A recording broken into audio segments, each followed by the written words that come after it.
Now, most of the material that we generated for all of these, we cranked out at our TSR location, but then we sent out to Los Angeles for a lot of the talent to be done out there. Tim, you did a lot of the music. It's a fairly detailed process where I will explain what I want on a track, the type of theme that I want, the type of feel that I want to get, and sometimes going into the instrumentation. So you sent these instructions out to who? To various people. The composer was Dominic Messenger, and then the producers were Flint Dilley and Gordon Hucolo. Buzz Dixon, Neil Braverman also came in and did sound effects work. So we had a good team working out there putting these together. Sales sits just outside Limbo, watching over its gate like a lunatic watching over the stones of a river, fanatically and uncaringly at the same time. The residents are, for the most part, unqualifiedly bargain. For example, the nameless sage of the marketplace. AXA. Pronounced Sasso. Great ease. He's a bit much. To try talk you careful, I say. Down to understand you for. Saxon. Pronounced Axos. Bye-bye, come soon. Here, smack. This is Axos. Pronounced Bob. Hi there, this is Gordon Hucolo. And I'm Craig Stewart Garfinkel. And we're sitting here in Los Angeles at GDH Digital's Studio A. And we just heard Zaxos, our personal favorite track from A Player's Primer to the Outlands.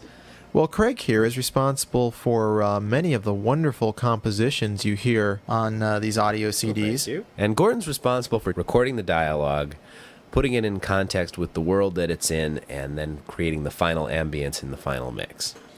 Okay, so the director comes to me, and he says, Gordon, here's a script.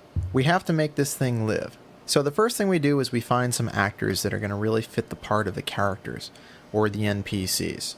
This is where Flint Dilley, the director, Buzz Dixon, one of our writers, and Terry Dilley, our production coordinator, come in. They cast the talent, and then direct them during the recording session. So in the case of track 8 on A Player's Primer to the Outland, we started out with a dialogue track.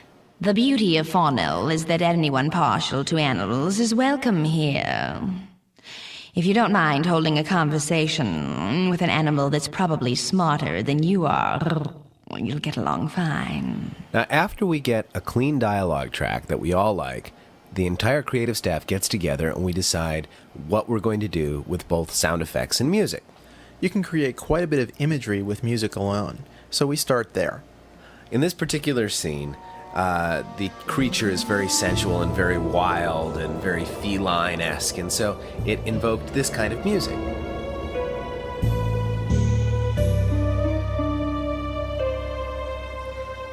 Then the sound effects department had the challenge of creating the other creatures that inhabit this world.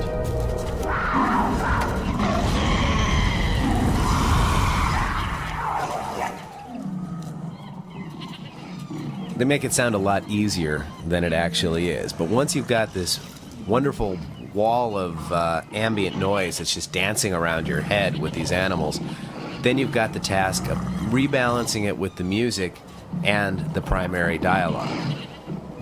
I'll probably get killed by the vile hunt for saying this. But I don't really give a meow. The way I figure it, anything with a loving heart and some intelligence is good enough for me. That's what I look for in a mate. I don't care if it's green, purple, or pink, bi, or quadrupedal, human, or feline.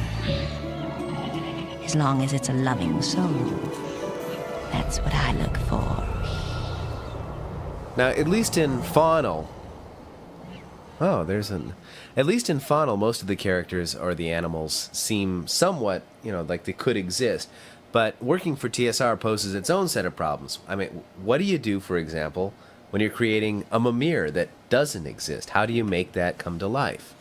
Well, it certainly was an interesting challenge. The script called for the sound of the mimir, had these whirring and clicking sounds of miniature clockworks and what have you, a flock of birds taking off and some other interesting sounds when it started up.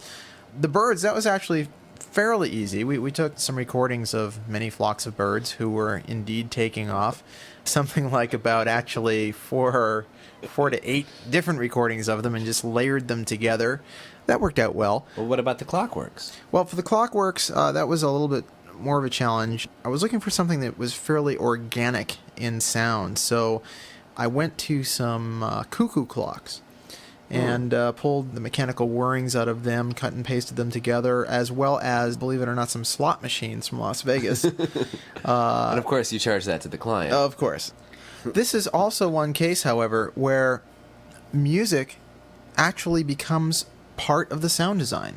That's right. We worked very closely together to create the sound. Once the opening of the mimir happens, the music takes over and becomes this kind of eerie bed that swells as it goes along. And together, it sounds like this.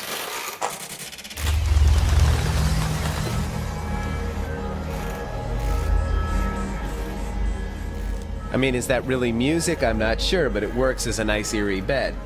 Now, once we have this, we add the voice of the mimir. Farnell's gate leads to the Beastlands. It's a ruined city, always teetering on the brink of destruction. To tell us of Farnell is tossed... Now, I noticed when I listen to the mimir, I hear lots of three-dimensional motion in the vocals and lots of three-dimensional things. How do you actually create three-dimensional sound? One of the tools that we use is something called the Protron, which allows us to manipulate sound not only in 2 dimensions, left and right, but in 3 dimensions, forward, back, and even up and down. And that's why the CDs that TSR has sound so real when you listen to them. That's one of the tools that we use to achieve that effect, yes. Oh, great. So let's play an example that uses that technology. Here's the intro to Track of the Vampire.